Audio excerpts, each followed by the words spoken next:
আসসালামু আলাইকুম। কেমন আছেন সবাই? আশা করি অনেক ভালো আছেন। আমি আজ আপনাদের সাথে শেয়ার করব পাউরুটি দিয়ে খুবই লোভনীয় একটা নাস্তা রেসিপি। তো প্রথমে একটা প্যানে আমি অল্প পরিমাণ সয়াবিন তেল দিয়ে দিব। তারপর দিব পেঁয়াজ ও কাঁচামরিচ কুচি।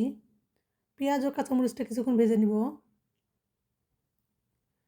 তো পেঁয়াজটা যখন নরম হয়ে আসবে তখন আমি এখানে দিয়ে দিব গাজর কুচি।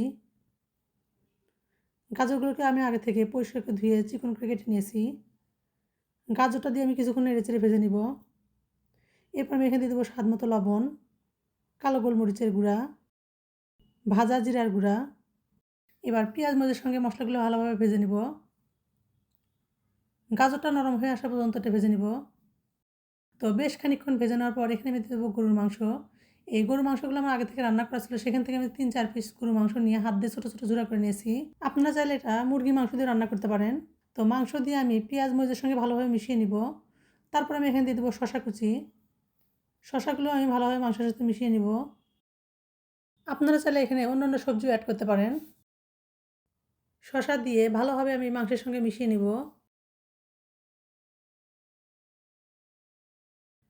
তো এটা হয়ে গেছে। এবার এটা আমি একটা বাটিতে নিয়ে নিব। তারপর আমি এখানে দিয়ে দেবো মেয়োনিজ। এই মেয়োনিজটা আমি আগে থেকে তৈরি করে রেখেছিলাম। এবার এই মেয়োনিজের সঙ্গে আমি ভালোভাবে এগুলো মিশিয়ে নিব। মাংসের এই মিশ্রণটা খেতে কিন্তু অসম্ভব মজা লাগে।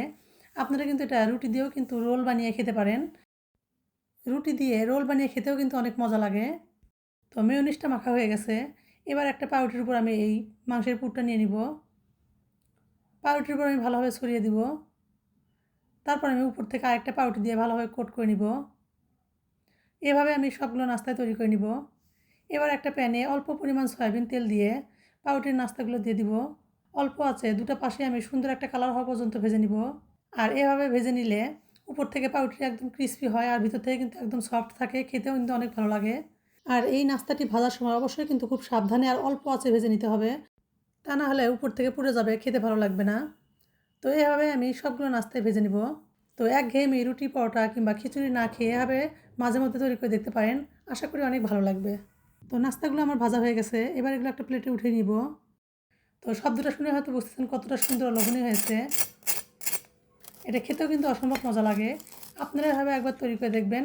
ভালো লাগলে লাইক কমেন্ট শেয়ার করে পাশে থাকবেন। আল্লাহ হাফেজ।